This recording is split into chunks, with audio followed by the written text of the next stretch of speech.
বিসমিল্লাহির রহমানির রহিম।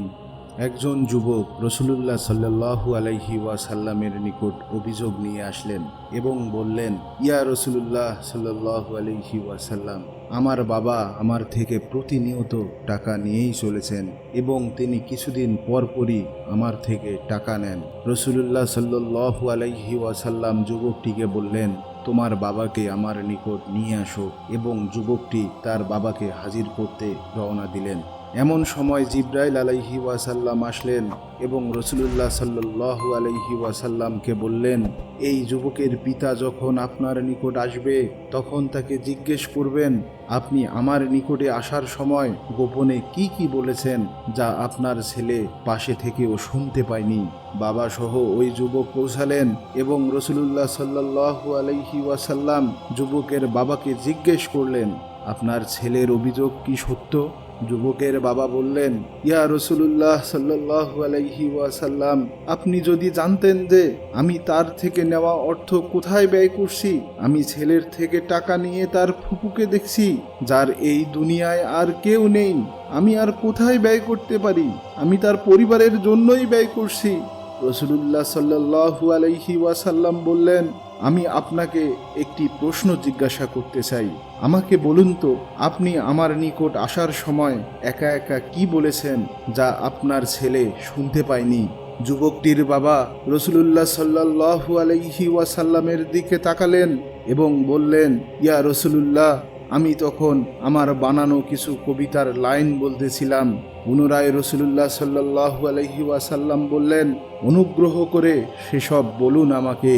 তখন যুবকটির পিতা বললেন, ও হৃদয়ের টুকরা ছেলে আমার, তুমি যখন ছোট্ট শিশু ছিলে তখন থেকেই আমি তোমাকে লালন পালন করেছি এবং আমি তোমার যত্ন নিয়েছি, বড় করে তুলেছি যাতে তুমি যুবক হয়ে উঠতে পারো।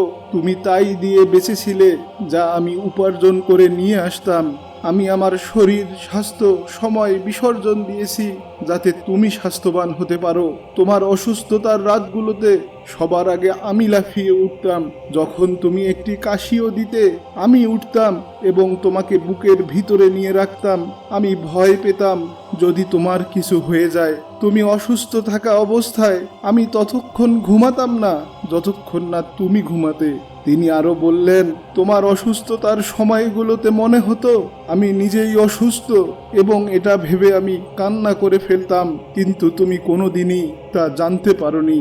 এবং তারপর তিনি বললেন, আজ আমার ছোট্ট শিশুটি যুবক হয়ে উঠেছে, যা আমি আমার সারা জীবনের সমস্ত কিছু দিয়ে প্রত্যাশা করেছিলাম।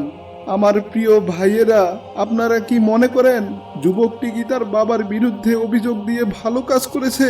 যে বাবা তাকে লালন পালন করলো, বড় করে তুললো এই দিনটি দেখার জন্য যে তার ছেলে একদিন বড় হবে, বিয়ে করবে, সমস্ত পড়াশোনা শেষ করবে, দক্ষ হবে এবং একদিন নিজের পায়ে দাঁড়িয়ে সে আনন্দ করবে।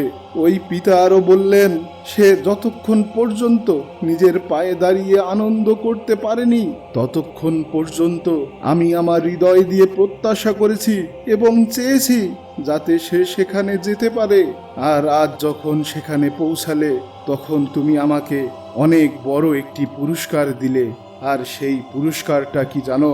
কঠোরতা এবং দুর্ব্যবহার। যখন আমি আমার সারা জীবনের সমস্ত কিছু তোমাকে দিয়ে দিলাম তখন তুমি আমাকে কিছুই দিলে না। আজ তুমি আমার সাথে এমনভাবে ব্যবহার করছো যেন আমি তোমার প্রতিবেশী। এরপর রাসূলুল্লাহ সাল্লাল্লাহু আলাইহি ওয়াসাল্লাম যুবকটির বাবার দিকে তাকালেন এবং যুবকটির বাবা রাসূলুল্লাহ সাল্লাল্লাহু আলাইহি ওয়াসাল্লামের দিকে তাকালেন এবং সেই সময় রাসূলুল্লাহ সাল্লাল্লাহু আলাইহি ওয়াসাল্লামের দাড়ি মোবারক চোখের পানিতে ভিজে গিয়েছিল। রাসূলুল্লাহ সাল্লাল্লাহু আলাইহি ওয়াসাল্লাম আবেগতাড়িত হয়ে সেই যুবকের বুক চেপে ধরলেন এবং চাপ দিলেন এবং যুবকটিকে বললেন, তুমি এবং তোমার যা কিছু আছে তার সবই তোমার বাবার। অথচ আজকের দিনে আমরা এমনও দেখি যে সন্তানেরা তাদের পিতামাতাকে সম্পত্তির ভোগ দখলে কোর্টে পর্যন্ত নিয়ে যায়। আল্লাহু আকবার।